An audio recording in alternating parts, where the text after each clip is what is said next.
आपण आता बघतोय की आपली ही भरली भेंडी तयार झालेली आहे।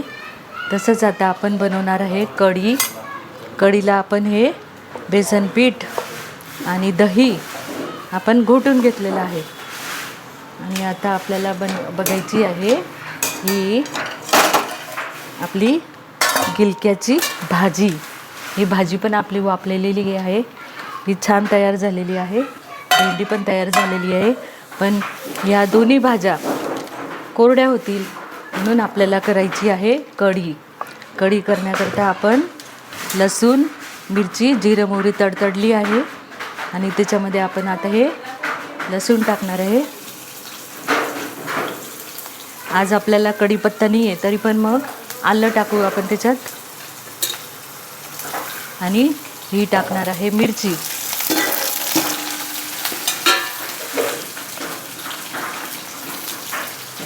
आणि या मिरचीला चांगली फ्राय करू।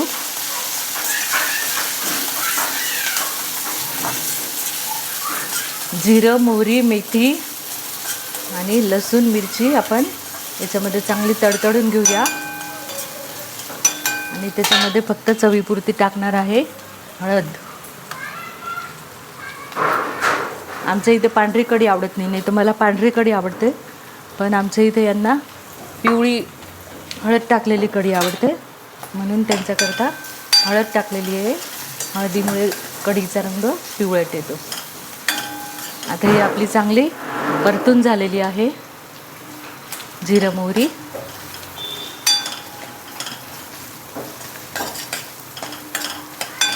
खमंग फोडणी झाली तर भाजीला पण चव येते। बघा आता ही आपली मोहरी, लसूण, मिरची खमंग झालेली आहे।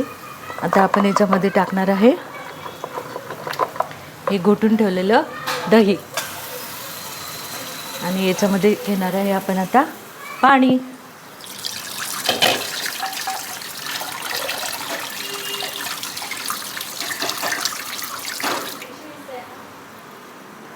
आणि त्याच्यामध्ये आपण टाकणार आहे आपल्या आवडीनुसार पाणी।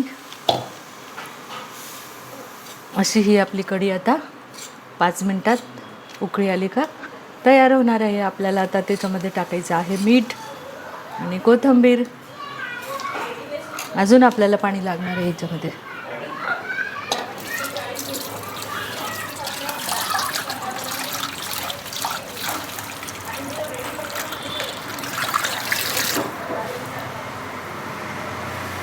कारण ताकानुसार कढी आपल्याला बनवायची आहे। जास्त आंबट पण नाही आणि जास्त पानसट पण नाही, अशी मीडियम कढी आपल्याला करायची आहे। म्हणून आपल्याला आता याच्यामध्ये ओतावं लागणार आहे पाणी आणि हे आपल्याला राहायची आहे ढवळत।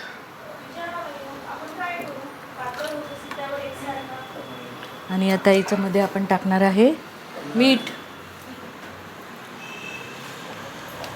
आपण काहीच टाकलेलं नाही म्हणून आपण एवढ्या कढईभर कढीला 2 चमचे आपण मीठ टाकणार आहे आणि वरून टाकणार आहे आपण कोथिंबीर।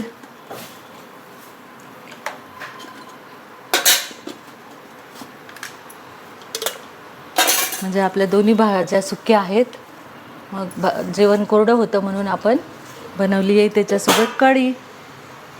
नाहीतर आपण नेहमी ठेवतो मठ्ठा। नेहमी आम्ही असा मठ्ठा करतो, याच्यामध्ये सेंद्र मीठ आणि चाट मसाला टाकून हा मठ्ठा बनवतो, पण आज आम्ही करतो आहे कढी।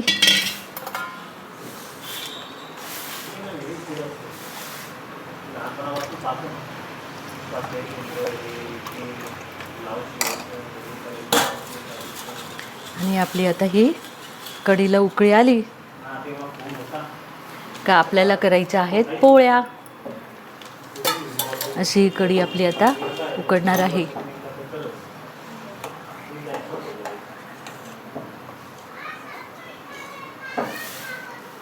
असा आज आपला जेवणाचा खास बेत आहे।